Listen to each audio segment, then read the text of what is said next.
नमस्कार दोस्तों, स्वागत है एक बार फिर आपके अपने YouTube चैनल जीवा स्टडी पर। मैं वरिष्ठ अध्यापक मुकेश कुमार जांगड़ आपका स्वागत करता हूं। तो अपन जो आज देखेंगे कलाम द्वारा जो ऑफलाइन टेस्ट सीरीज आपकी RPSC second grade GK paper 1 उसका फाइनल टेस्ट 03 जो एक फुल लेंथ टेस्ट है जो आपका कल हुआ था। एक बात मैं और क्लियर कर देता हूं आपको, अब अगर आपको टेस्ट देने से डर लग रहा है कि यार नंबर कम आ रहे हैं, कॉन्फिडेंस डाउन हो रहा है, तो अब आप टेस्ट बंद कर सकते हो। दे लिए जितने दे लिए, अब आप बंद कर सकते हो, चाहे आप किसी भी सब्जेक्ट से हो या फिर जो जीके पेपर 1 का टेस्ट दे रहे हो, तो आप बंद कर देने चाहिए आपको। ठीक है, मैं ये क्लास में आपको जो प्रोवाइड करा रहा हूँ 15 से 20 मिनट की क्लास होती है, बस उसमें कुछ चीजें आपको रिवाइज हो जाए इसलिए ये क्लास करवाई जा रही है, वरना अब आपको जो है नया कुछ नहीं पढ़ना है। तो सबसे पहला जो आज का क्वेश्चन है आपका, निम्नलिखित में से कौन सा राज्य भारत में अंगूर उत्पादन में प्रथम स्थान पर है? अंगूर उत्पादन में प्रथम स्थान पर आपका कौन सा राज्य है? तो उसका उत्तर हो जाएगा आपका ऑप्शन नंबर 3 महाराष्ट्र। पूरे भारत का लगभग 67% जो है अंगूर महाराष्ट्र उत्पादित करता है। 2 नंबर पर आता है आपका कर्नाटक, 3 नंबर पर आता है तमिलनाडु और 4 नंबर पर आता है मिजोरम। ये भी आपको ध्यान में रखना है। दूसरी बात, जो भी स्टूडेंट नई जो सेकंड ग्रेड है उसको टारगेट लेकर चल रहे हैं वो भी चैनल पर जुड़ जाएं, इसलिए बार जो आपके लिए कुछ नया आने वाला है डिजिटल पैनल के साथ। तो उत्तर इसका ऑप्शन नंबर 3 हो जाएगा महाराष्ट्र। फिर आपका क्वेश्चन नंबर 2 नंबर क्वेश्चन बोल रहा है किसान ऋण पोर्टल के संबंध में असत्य कथन बताओ। ठीक है, सबसे पहले जो है मैं बता दूं कि किसान जो ऋण पोर्टल आपका वो 2023 में शुरू किया गया था। कब शुरू किया गया था? 2023 में। इसका उद्देश्य निर्बाध ऋण प्राप्ति के लिए किसानों को सशक्त बनाना, बिल्कुल बिना किसी बाधा के ऋण प्राप्ति के लिए किसानों को सशक्त बनाना इसका उद्देश्य है। बिल्कुल सही है। इसका उद्देश्य वित्तीय संस्थाओं, बैंक व सहकारी समितियों को लाभ पहुंचाना है। तो बैंक और वित्तीय संस्थानों को लाभ पहुंचाना जो है किसान के जो है कभी भी जो है पक्ष में नहीं होता। तो ये असत्य हो जाएगा एकदम। क्वेश्चन हार्ड लग सकता है लेकिन इतना हार्ड था नहीं, क्योंकि उत्तर जो है ऑप्शन नंबर 2 हो जाएगा। अभी तक 3 फाइनल टेस्ट हो चुके हैं। मेरे हिसाब से जो जीके का जो शुरुआत के मैंने क्वेश्चंस देखे हैं सबसे इजी यही पेपर आया तीनों में। ठीक है, फिर इसका उद्देश्य ऋण की जमीनी स्तर तक पहुंच, मतलब लास्ट छोर तक ऋण पहुंचे, प्रशिक्षण व समर्थन द्वारा सुनिश्चित करना है। यह भी बात बिल्कुल सही है। यह ब्याज अनुदान व पीआरआई क्या होती है? पीआरआई होती है शीघ्र पुनर्भुगतान प्रोत्साहन। शीघ्र पुनर्भुगतान प्रोत्साहन, ये होता है पीआरआई प्रोत्साहन। ठीक है, इसके लिए मैनुअल रूप से दावे प्रस्तुत करने का एक पोर्टल है। तो ये भी बात बिल्कुल सही है। उत्तर ऑप्शन नंबर 2 हो जाएगा, क्योंकि अपने को असत्य बताना था। क्वेश्चन नंबर 3 नंबर क्वेश्चन देखो, मैं जितनी भी क्लासेस करवाई है उनकी एक अलग से प्लेलिस्ट बना रखी है। संस्कृत डिपार्टमेंट वाली क्लास की अलग से जो है अपन प्लेलिस्ट पहले से जो दिसंबर में पेपर हुआ था, और मैं वापस बता रहा हूँ बहुत क्वेश्चन आने वाले इन जो है क्लासेज में से, और मैं आपको प्रूफ के साथ दिखा भी दूंगा। फिर निम्नलिखित कथनों पर विचार करो और सही विकल्प का चयन करो। भारतीय रेलवे विश्व का 5वां सबसे बड़ा रेल नेटवर्क है। तो ये पहला ही गलत हो गया आपका। भारतीय रेलवे 4था सबसे बड़ा क्या है? रेल नेटवर्क है। तो ये आपका गलत हो गया। फिर है भारत की समृद्ध सांस्कृतिक विरासत को प्रदर्शित करने वाली थीम आधारित पर्यटन सर्किट ट्रेन का नाम अमृत भारत ट्रेन ना होकर भारत गौरव ट्रेन है। क्या है? भारत गौरव ट्रेन। यानी कि जो भारत गौरव ट्रेन है वो भारत की जो समृद्ध सांस्कृतिक विरासत है उसको प्रदर्शित करती है। नाम है भारत गौरव ट्रेन। और भारत का जो रेलवे नेटवर्क है विश्व में 4थे स्थान पर है। तो दोनों के दोनों ही क्या हो गए? गलत हो गए। तो उत्तर हो जाएगा आपका ए व बी दोनों ही सही नहीं है। उत्तर हो जाएगा ऑप्शन नंबर 4। Question number 4। अब देखो, इस क्वेश्चन को मान लो कि आप कैसे कर सकते हो। हालांकि जो आपके एग्जाम हॉल में थोड़ा प्रेशर होता है, फिर भी थोड़ा सा अगर माइंड को स्थिर रखोगे, आप स्टेबल रखोगे, तो कैसे कर सकते हो इसको कि राजस्थान में निम्न में से किस मंदिर का प्रवेश द्वार जैन मंदिर जैसा, गोमटी बौद्ध धर्म जैसी, मीनारे मस्जिद जैसी, आकार गिरजाघर जैसा, तथा भगवान जो विष्णु मूर्ति है वो भगवान विष्णु की जैसी है। तो इसका जो उत्तर हो जाएगा आपका ऑप्शन नंबर 1 हो जाएगा तुष मंदेश्वर का सूर्य मंदिर, जो उदयपुर में स्थित है। ठीक है, तो राजस्थान में निम्न में से किस मंदिर का प्रवेश द्वार जैन मंदिर जैसा, गोमटी बौद्ध धर्म जैसी, मीनारे मस्जिद जैसी, आकार गिरजाघर जैसा, तथा मूर्ति भगवान विष्णु जैसी है? तो उत्तर ऑप्शन नंबर 1 तुष मंदेश्वर का सूर्य मंदिर। एक चीज ये आपको ध्यान में रखनी, अलग से अगर क्वेश्चन आ जाए कि तुष मंदेश्वर का सूर्य मंदिर कहां पर है, तो उदयपुर में। Question number 5। निम्न में से सदाशिव भट्ट द्वारा रचित राज विनोद नामक ग्रंथ किस राज्य से संबंधित है? तो एक क्वेश्चन तो यहां से ये क्लियर हो रहा है, राज विनोद किसकी? आपकी सदाशिव भट्ट की। और ये बीकानेर राज्य से संबंधित है। और जो सदाशिव भट्ट है ये आपके बीकानेर के शासक कल्याणमल के दरबारी थे। किसके? कल्याणमल के दरबारी थे। बीकानेर के शासक कल्याणमल के दरबारी, इन्होंने जो राज विनोद लिखी जो बीकानेर राज्य से संबंधित थी। फिर आपका निम्नलिखित में से मेवाड़ महाराणा अमर सिंह प्रथम के शासनकाल में किस चित्रकार द्वारा रागमाला का चित्रण किया गया। ठीक है, मेवाड़ महाराणा अमर सिंह के समय जो है चावंड शैली जो है एकदम अच्छे तरीके से चल रही थी। कौन सी? चावंड शैली। और इसमें जो है आपका रागमाला जो ग्रंथ है वो किसने? निसारदीन ने चित्रित किया था। किसने किया था? निसारदीन ने। तो उत्तर ऑप्शन नंबर 2 हो जाएगा। अगला question, question number 7। Question number 7 बोल रहा है आपका कि राजस्थान में 18वीं शताब्दी में उदित राम सनेही संप्रदाय के संदर्भ में सही कथन का चयन कीजिए। सबसे पहले इस संप्रदाय में राम की सगुण उपासना पर विशेष बल दिया जाता है, तो ये गलत हो गया। इसमें राम एक निर्गुण जो है शब्द के रूप में ही माना जाता है, कोई सगुण मूर्ति वगैरह नहीं होती है। फिर इस संप्रदाय में फूलडोल महोत्सव मनाया जाता है, बिल्कुल होली के अगले दिन मनाया जाता है, ये होली के अगले दिन। ठीक है, तो फूलडोल महोत्सव इसमें जरूर मनाया जाता है, लेकिन जो है आपका इसमें निर्गुण उपासना पर बल दिया जाता है। तो उत्तर इसका हो जाएगा, सही कथन का चयन करना था तो केवल बी सही है। उत्तर ऑप्शन नंबर 2 हो जाएगा। अगला क्वेश्चन, क्वेश्चन नंबर 8। 8वां क्वेश्चन बोला निम्न में से मुकलावा रस्म किससे संबंधित है। तो मुकलावा रस्म जो है किससे संबंधित है? एकदम इजी क्वेश्चन। मुकलावा विवाह से संबंधित है। मुकलावा क्या होता है? जब मान लो कि कन्या की जो है शादी कर दी जाती है, लेकिन जो उसको ससुराल नहीं भेजा जाता, तो बाद में कुछ वर्ष बाद में जो है ससुराल भेजने के लिए जो किया जाता है उसको मुकलावा कहते हैं। Question number 9। ठीक है, वैसे कई जो है मुकलावा साथ में भी होता है शादी के, जरूरी नहीं हमेशा बाद में ही हो। निम्न में से कौन सा युग्म सही सुमेलित नहीं है? कौन सा युग्म सही सुमेलित नहीं है? सेवड़िया पशु मेला जो है आपका ये जालोर में है। कहां पर? जालोर में। और जालोर में अगर कोई स्थान विशेष पूछे तो रानीवाड़ा में, रानीवाड़ा जालोर में। ठीक है, और ये आपका चैत्र महीने में बढ़ता है। किसमें? चैत्र महीने में। ठीक है, फिर बात करें बाणगंगा मेला, ये विराटनगर में है। बिल्कुल सही, विराटनगर जयपुर में। और ये वैशाख पूर्णिमा को आता है। कब? वैशाख पूर्णिमा को। फुट्टा देवल मेला राजसमंद में लगता है और ये श्रावण महीने में लगता है, यानी कि सावन के महीने में लगता है फुट्टा देवल। अलग से क्वेश्चन आ चुका है। रामदेव पशु मेला नागौर में और ये माघ महीने में लगता है, ये आपको ध्यान में रखना है। तो यहाँ पर असुमेलित हो जाएगा ऑप्शन नंबर 1, क्योंकि जो सेवड़िया पशु मेला वो जालोर में लगता है। Question number 10। 10वां क्वेश्चन आपका बोल रहा है, 10वां क्वेश्चन है कि निम्न में से हमेल, निम्बोरी, सरी, झालरों आदि आभूषण का संबंध किस अंग से है। तो झालरों, सरी, निम्बोरी और हमेल, हमेल से आपका ध्यान में रखना गला और वक्ष स्थल, यानी कि जो गले के आसपास का जो स्थल होता है उससे जो है ये संबंधित है। उत्तर ऑप्शन नंबर 2 हो जाएगा। मैं आपको बता रहा हूं ये पेपर जो है पिछले 2 पेपर से थोड़ा इजी था। फिर निम्न में से जोधराज कृत हमीर रासो, एक हमीर रासो तो जोधराज ने लिखी, दूसरी एक सारंगधर ने भी लिखी थी। किसने? सारंगधर ने भी लिखी थी। तो जो आपके जोधराज की हमीर रासो, इसमें किस बोली का प्रयोग हुआ? तो इसका उत्तर हो जाएगा आपका अहिरवाटी का। कौन सी बोली का? अहिरवाटी बोली का। और अहिरवाटी कहां पर बोली जाती है ये आपको कमेंट करना है, क्योंकि मैं बहुत बार आपको बता चुका। ऐसे अहिरवाटी और ऐसे कौन सा जिला आता है? जयगढ़ दुर्ग में पानी संरक्षित करने के लिए कौन सी विशेष व्यवस्था की गई है? तो जयगढ़ दुर्ग में जो है पानी जो है संरक्षित करने के लिए जो है भूमिगत टांकों का प्रयोग किया जाता है। भूमिगत टांके, टांके मतलब कुंड जैसे होते हैं ना, जैसे शेखावाटी में कुंड बोलते हैं जिनको, तो भूमिगत टांके या फिर भूमिगत जलाशय इसका उत्तर हो जाएगा। तो जयगढ़ दुर्ग में पानी संरक्षित करने के लिए भूमिगत टांके या भूमिगत जलाशयों का प्रयोग किया गया। स्टेपवेल होती है, बावड़ियों का प्रयोग नहीं हुआ है, कृत्रिम जलाशय नहीं है और नहरें भी नहीं है। उत्तर ऑप्शन नंबर 2 हो जाएगा। Question number 13। निम्नलिखित में से राजस्थान में गाए जाने वाले गणगौर के गीत किस देवी को समर्पित होते हैं? तो गणगौर के गीत आपके देवी पार्वती को समर्पित होते हैं। और जो आपका ईश्वर होते हैं गणगौर में, वो जो है भगवान शिव को कहा जाता है, भगवान शिव का प्रतीक माना जाता है। ठीक है, तो गणगौर जो गीत है वो माता पार्वती को समर्पित है। फिर राजस्थान राज्य मानवाधिकार आयोग के निम्नलिखित में से कौन से कार्यवाहक अध्यक्ष नहीं रहे? तो देखो, सबसे पहले अमर सिंह गोदारा ये फर्स्ट कार्यवाहक अध्यक्ष थे, बिल्कुल सही बात है। जगत सिंह ये भी जो है कार्यवाहक अध्यक्ष रहे। पुखराज सिरवी भी रहे। एम के देवराजन नहीं रहे हैं। क्या? एम के देवराजन नहीं रहे। इसके अलावा और बात करें तो 34 नंबर पर HR कुरी को याद रखना है। ठीक है, 5वें नंबर पर महेश चंद्र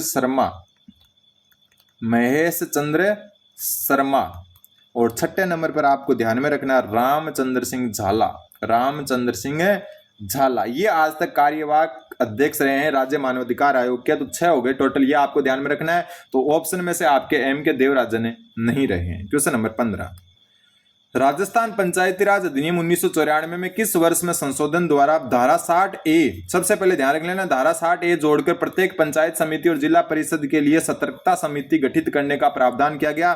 तो सतर्कता समिति धारा जो है 60A में जो है ध्यान में रख लेना। इसमें सदस्यों की संख्या पूछे तो सदस्य होते हैं इसमें 5, जिसमें से 3 निर्वाचित होते हैं। 3 क्या होते हैं? निर्वाचित होते हैं। 2 पदेन होते हैं, आपको ध्यान में रखना है, ठीक है। और यह संशोधन आपका जो है 2000 में किया गया। इसके अलावा एक होती है जिला आयोजना समिति। जिला आयोजन या आयोजना समिति जो है, जिला आयोजन समिति जो है आपकी 1997 में जो है धारा 121 जो है पंचायती राज अधिनियम राजस्थान जो 1994 में उसकी धारा 121 के तहत इसका गठन किया गया। और एक बात और जो है आती है वो आती है जिला स्थापन समिति। जिला स्थापन समिति, और जिला स्थापन समिति जो है इसका उल्लेख मिलता है धारा 90 में, ठीक है। और एक जो और चीज है कि इन दोनों का जो प्रमुख, जिला प्रमुख क्या होता है? अध्यक्ष होता है। दोनों में जिला प्रमुख क्या होता है? इसमें अध्यक्ष होता है। ये भी आपको ध्यान में रखना है। तो उत्तर हो जाएगा इसका ऑप्शन नंबर 2, ठीक है। तो जिला आयोजना समिति और जिला जो है आपकी जो कौन सी होगी? जिला स्थापन समिति, इनको भी ध्यान में रखना है। उनमें कौन सी धारा में उल्लेखित है? Question number 16। ये क्वेश्चन ऐसे लिया, मतलब इतना इंपॉर्टेंट बन जाता है कि निम्नलिखित में से राजस्थान विधानसभा में पारित और सरकारी विधेयक नहीं है, ठीक है। सरकारी का मतलब हो गया गैर सरकारी, और गैर सरकारी विधेयक कौन सा होता है? मतलब पारित तो है लेकिन सरकारी नहीं है जो है, ठीक है। ऐसा कौन सा विधेयक नहीं है? तो गैर सरकारी विधेयक होता है जो सदस्य प्रस्तुत करते हैं। सदस्य प्रस्तुत करते हैं, मंत्री नहीं करते हैं। मंत्री नहीं, मतलब ये कह सकते हैं अपन कि मंत्री के अलावा अगर कोई विधेयक प्रस्तुत हो रहा है किसी विधायक द्वारा तो वो आपका गैर सरकारी विधेयक होगा। और राजस्थान में आज तक सिर्फ 4 गैर सरकारी या निजी विधेयक भी कह सकते हैं, गैर सरकारी विधेयक पारित हुए हैं,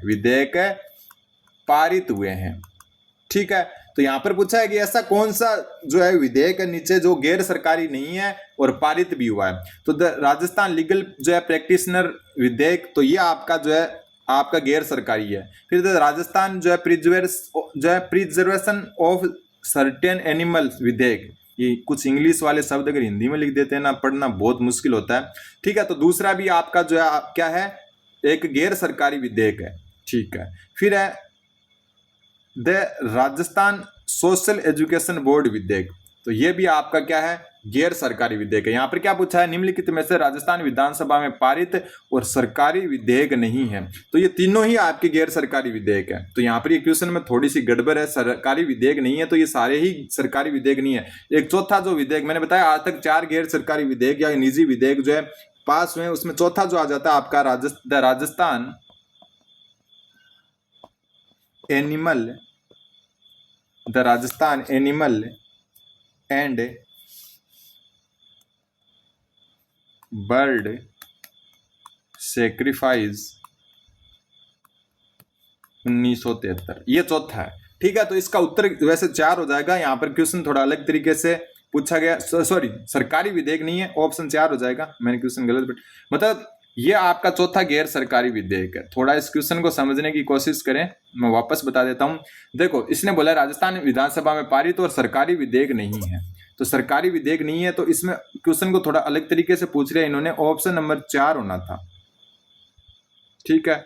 ये जो है आपका सरकारी विधेयक नहीं है, मतलब ऑप्शन 1, 2 व 3, 4, चौथा जो है सरकारी है, बाकी 3 गैर सरकारी है। तो ये क्वेश्चन में वैसे इसको क्वेश्चन को चेंज करना था कि जो है राजस्थान विधानसभा में पारित और सरकारी विधेयक कौन सा है, तो इसका उत्तर ऑप्शन 4 हो जाता, ठीक है। ये कंफ्यूज कर रहा है क्वेश्चन। इसमें जो है पहला, दूसरा, तीसरा और चौथा, ये 4 जो है, चौथा मतलब मैंने जो लिखा है ये 4 गैर सरकारी विधेयक है जो पारित हुए हैं आज तक, और ये जो आपका ऑप्शन चौथा है ना, ये सरकारी विधेयक है और पारित हुआ है। तो आपको ये थोड़ा सा ध्यान में रखना है। क्वेश्चन गलत छपा हुआ है, डिलीट हो जाएगा। क्वेश्चन नंबर 17, फिर निम्नलिखित में से कौन सा जो है विधानसभा अध्यक्ष है जिनके विरुद्ध जो है हटाने का प्रस्ताव लाया गया लेकिन कभी पारित नहीं हुआ? राजस्थान विधानसभा में 4 अध्यक्ष ऐसे हैं, कितने अध्यक्ष?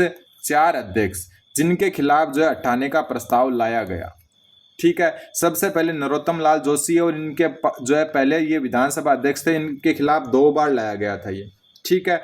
फिर आपके निरंजन नाथ आचार्य चौथी विधानसभा में लाया गया था, चौथी विधानसभा में, ठीक है। इनके खिलाफ जो है फर्स्ट जो विधानसभा थी उसमें लाया गया था, विधानसभा में। तो पहला और दूसरा इन दोनों के खिलाफ लाया गया, लेकिन पूनम चंद्र बिश्नोई नहीं है इसमें। ठीक है, उत्तर हो जाएगा कि जो है कौन कौन से के खिलाफ, तो ए व बी के खिलाफ, ऑप्शन नंबर 2। अब आता है कि 4 अध्यक्ष में 2 तो ये हो गए, तीसरे जो अध्यक्ष है उनका नाम मैं बता देता हूं, उनका है गिरिराज प्रसाद तिवारी। ठीक है, इनके खिलाफ 8वीं विधानसभा में ये लाया गया था। फिर चौथे जो है वह शांतिलाल चांपलोत, और इनके खिलाफ भी 2 बार आया था ये। कितनी बार? 2 बार। तो एक क्वेश्चन यहां से क्या बन सकता है कि 2 बार क्या बन सकता है, कलर चेंज कर लेता हूं, कि 2 बार जो है पद से हटाने का प्रस्ताव किन अध्यक्षों के खिलाफ आ रखा है, तो नरोत्तम लाल जोशी और शांतिलाल चांपलोत, इनके खिलाफ 2 बार आया। बाकी जो है 4 आप देख चुके, निरंजन नाथ आचार्य, नरोत्तम लाल जोशी, गिरिराज प्रसाद और शांतिलाल चांपलोत। क्वेश्चन यहां तक पूछ सकती है आरपीएससी की लास्ट बार जो है किसके खिलाफ आया था, लास्ट बार आया था शांतिलाल चांपलोत के खिलाफ। ठीक है, प्रथम बार किसके आया था, प्रथम अध्यक्ष के खिलाफ ही आ गया था। तो ये भी आपको ध्यान में रखना है, कई बार ये पूछ लेते हैं कि अंतिम बार किसके खिलाफ आया था। क्वेश्चन नंबर 18, निम्न में से असत्य कथन की पहचान करो। राजस्थान शासन सचिवालय का एकीकृत जो रूप है वो 13 अप्रैल 1949 को अस्तित्व में आया, बिल्कुल सही है। राज्य के मुख्य सचिव अवशिष्ट वसीयतदार होते हैं। अवशिष्ट वसीयतदार यानी कि जो भी कार्य जो है उनको आवंटित नहीं होते हैं वो भी वही करते हैं। फिर मुख्य सचिव का चयन मुख्यमंत्री करता है, बिल्कुल अपनी पसंद के हिसाब से मुख्य सचिव का चयन करते हैं। एकदम इजी क्वेश्चन है। राजस्थान के वर्तमान मुख्य सचिव आपको पता है सुधांशु पंत है, तो इससे इजी क्वेश्चन तो कुछ हो ही नहीं सकता, सुधांशु पंत। तो उत्तर ऑप्शन नंबर 4 हो जाएगा। अगला क्वेश्चन, क्वेश्चन नंबर 19, वैश्विक सेवा निर्यात में उप क्षेत्र है कौन कौन सा? दूर संचार, कंप्यूटर एवं सेवाओं की वैश्विक हिस्सेदारी में तथा विश्व में भारत का स्थान क्रमशः कौन सा है? तो भारत का जो है 10.2% के साथ दूसरा स्थान है, किसमें? दूर संचार और जो आपके कंप्यूटर सूचनाओं में। ठीक है, फिर बात अपन और जो ऑप्शन है उनकी कर ले, तो ऑप्शन जो 4 है आपका कि 3.4% एवं छठा स्थान, तो ये आपका जो है जितनी भी निर्माण सेवाएं हैं, कौन सी? निर्माण सेवाएं, उनमें है ये। निर्माण सेवाओं में जो है 3.4% के साथ छठा स्थान है, और 7.2% और तीसरा स्थान किस में है? तो ये आपका अन्य व्यावसायिक सेवाओं में, यह आपको ध्यान में रखना है। तो उत्तर इसका ऑप्शन नंबर 2 हो जाएगा। क्वेश्चन नंबर 20, भारत में औद्योगिक अनुसंधान विकास एवं नवाचार यानी R&D के संदर्भ में निम्नलिखित कथनों पर विचार करो। भारत अनुसंधान एवं विकास पर सकल घरेलू उत्पाद का 1.64% खर्च करता है, तो पहला गलत है। 0.64% खर्च करता है किस पर? अनुसंधान और विकास पर। ठीक है, भारत में अनुसंधान एवं विकास का सर्वाधिक खर्च सरकारी संस्थानों द्वारा किया जाता है, ये बात बिल्कुल सही है। ज्यादातर जो खर्च है आपका वो सरकारी संस्थानों द्वारा किया जाता है। फिर अब भारत में अनुसंधान एवं विकास पर सर्वाधिक व्यय दवा और जो फार्मास्यूटिकल जो क्षेत्र यानी कि दवाओं और उससे संबंधित जो क्षेत्र आपका उस पर किया जाता है, तो ये भी बात बिल्कुल सही है। ए और बी दोनों सही, सॉरी बी और सी सही है, ए गलत है, बी व सी सही है। उत्तर हो जाएगा ऑप्शन नंबर 4। क्वेश्चन नंबर 21वां क्वेश्चन बोल रहा है, प्रधानमंत्री नरेंद्र मोदी की विदेश यात्राओं के संबंध में सत्य कथन की पहचान करो। इन्होंने जून 2014 में सर्वप्रथम भूटान की विदेश यात्रा की थी, बिल्कुल सही बात है। सबसे पहले पीएम मोदी जो है 2014 में जो है प्रधानमंत्री बनते भूटान की यात्रा पर गए थे। फिर जून 2023 में यूएस की अधिकारी की राजकीय यात्रा करने वाले वो पहले प्रधानमंत्री बने थे भारतीय, तो ये गलत है। जून 2023 में अमेरिका जरूर गए थे, लेकिन मनमोहन सिंह फर्स्ट थे जो आधिकारिक रूप से अमेरिका गए थे, और सेकंड जो है आपके नरेंद्र मोदी बने थे। कौन है? नरेंद्र मोदी जो है वो क्या बने थे? दूसरे भारतीय प्रधानमंत्री बने थे। फिर क्रोएशिया जो है उसकी यात्रा करने वाले प्रथम प्रधानमंत्री थे जो है नरेंद्र मोदी, बिल्कुल सही। तो ए व सी सही है, उत्तर हो जाएगा ऑप्शन नंबर 3। क्वेश्चन नंबर 22, हमारे संविधान में यदि नवीन बात हो सकती है तो यही कि इसे पुराने प्रचलित संविधान की विकृतियों से दूर किया जाए और उसे देश की आवश्यकताओं के अनुरूप ढाला जाए। मतलब जब भीमराव अंबेडकर है, उन्होंने ये कथन इसलिए कहा था कि समय के साथ जो है अगर कोई आवश्यकताएं पड़ती है तो जो अपना संविधान जो हम अभी बना रहे हैं उसमें संशोधन जरूर करना चाहिए। तो ये बात किसने की? हमारे संविधान में नवीन बात क्या हो सकती है कि इसे जो पुराने और प्रचलित संविधान है उसकी विकृतियों से दूर किया जाए और देश की आवश्यकता के अनुरूप ढाला जाना चाहिए। मतलब आज से 70 साल 75 साल पहले क्या था और अब क्या उसमें अंतर आ गया, इस कारण कारण जो है इसको चेंज किया जाना चाहिए, ये बात कही थी। ठीक है, फिर निम्नलिखित में से कौन सा अधिकार अनुच्छेद 22 में प्रदान नहीं किया गया? अनुच्छेद 22 में हथकड़ी न लगाने का अधिकार ये जो है प्रदान नहीं किया गया है। ठीक है, पहला ही उत्तर हो जाएगा, हथकड़ी न लगाने का अधिकार अनुच्छेद 22 में नहीं है। बाकी गिरफ्तारी के 24 घंटे के भीतर मजिस्ट्रेट के सामने प्रस्तुत करने का अधिकार बिल्कुल अनुच्छेद 22 देता है, लेकिन इसमें जो है यात्रा समय प्लस जो आपका मजिस्ट्रेट कार्यालय जो है, कार्यालय की छुट्टी का समय काउंट नहीं होता है।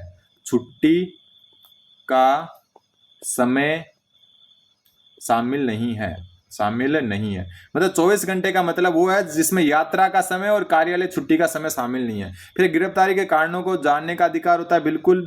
फिर अपनी पसंद के वकील द्वारा बचाव का अधिकार होता है, बिल्कुल। लेकिन ये जो अनुच्छेद 22 लागू किस पर नहीं होता? लागू नहीं होता, किस पर नहीं होता? दो, फर्स्ट ये लागू नहीं होता शत्रु देश के नागरिक पर, शत्रु देश के यानी कि जो अपना दुश्मन देश है उसके नागरिक पर।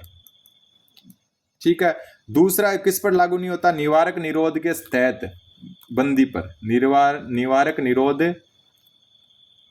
के तहत बंदी पर यह लागू नहीं होता, तहत बंदी पर यह लागू नहीं होता। उत्तर ऑप्शन नंबर 1 हो जाएगा। क्वेश्चन नंबर 24, निम्नलिखित में से कौन सा अनुच्छेद बालकों को स्वतंत्र और गरिमामय वातावरण में स्वस्थ विकास के अवसर और सुविधाएं दिए जाने से संबंधित है? तो स्वतंत्र और गरिमामय वातावरण में स्वस्थ विकास के अवसर सुविधाएं प्रदान किए जाने से संबंधित कौन सा आपका उत्तर ऑप्शन नंबर 2 हो जाएगा, 39F। अनुच्छेद 41 क्या कहता है? अनुच्छेद 41 कहता है कुछ दशाओं में काम, शिक्षा और लोक सहायता पाने का अधिकार, लोक सहायता पाने का अधिकार या पाने का अधिकार, ये आता है अनुच्छेद 41। 38(2) क्या कहता है? आय की असमानता, आय की असमानता को कम करेगा राज्य, कम करना। और ये आपका 44वां संविधान संशोधन 1978 के तहत जोड़ा गया। 21A आपको पता ही है, निःशुल्क एवं अनिवार्य शिक्षा, निःशुल्क एवं अनिवार्य शिक्षा, 86वां संविधान संशोधन। ठीक है, अनिवार्य शिक्षा, और यह आपका 86वां संविधान संशोधन द्वारा जोड़ा गया। उत्तर ऑप्शन 2 हो जाएगा इसमें। क्वेश्चन नंबर 25 और आज का लास्ट क्वेश्चन, बाकी क्वेश्चन अगले जो है वीडियो में देखेंगे। भारत के राष्ट्रपति के निर्वाचन के संदर्भ में निम्नलिखित कथनों पर विचार करो। सबसे पहले राष्ट्रपति संसद के निर्वाचित सदस्यों और राज्य के विधानमंडलों के निर्वाचित सदस्यों से बने निर्वाचक मंडल द्वारा चुना जाता है। तो ये आपका गलत है। क्यों गलत है? बहुत जो मामूली तौर पर गलत है। क्यों गलत है? कि राष्ट्रपति के संसद के निर्वाचित सदस्यों और राज्य के विधानमंडल में तो विधान परिषद भी शामिल होती है। यहाँ शब्द होना था विधानसभा, क्योंकि विधानमंडल में विधान परिषद भी होती है कि निर्वाचित सदस्यों से बने निर्वाचक मंडल द्वारा चुना जाता है। तो ये आपका गलत हो जाएगा। छोटी सी गलती जो है आप इग्नोर मत करना। हो सकता है कि उसने ऐसे ही पूछा जाए। विधानमंडल शब्द का मतलब है विधानसभा भी शामिल है इसमें, और साथ में जो है विधान परिषद भी शामिल है, जहां भी जिन भी राज्यों में विधान परिषद है आपकी। ठीक है, तो ये आपका गलत जो है सेंटेंस हो जाएगा। यहाँ पर विधानसभा शब्द होना था। ठीक है, एक बात और ध्यान रखना, मनोनीत सदस्य कभी भाग नहीं लेते हैं। मनोनीत सदस्य जो है निर्वाचन में भाग नहीं लेते। ये चीजें मैं पहले करवा चुका, निर्वाचन में भाग नहीं लेते। लेकिन मनोनीत सदस्य आपके उपराष्ट्रपति के जो है चुनाव में भाग लेते हैं, ध्यान रख लेना। उपराष्ट्रपति के चुनाव में भाग लेते हैं, भाग लेते हैं। तो ये गलत हो गया। फिर लोकसभा के सदस्यों के वोट का मूल्य राज्यसभा के सदस्यों के जो है वोट के मूल्य से अधिक होता है। तो ये भी गलत है। दोनों का समान होता है। और जो है पिछले चुनाव में ये 700 था। कितना था? 700 था। फिर इस चुनाव में एकल संक्रमणीय मत और गुप्त मतदान के माध्यम से अनुपातिक प्रतिनिधित्व की प्रणाली लागू होती है। तो ये बात सही है। ए व बी गलत है, सी सही है। उत्तर ए व बी, यहाँ पर असत्य पूछा तो ए व बी असत्य, ऑप्शन नंबर 1 उत्तर हो जाएगा। ठीक है, तो ये अपने 25 क्वेश्चन थे। उम्मीद आपको समझ में आएंगे। अगले क्वेश्चन अगले वीडियो में मिलेंगे। तब तक चैनल पर बने रहे, चैनल को सब्सक्राइब करें। धन्यवाद। बने रहे जीवा स्टडी के साथ।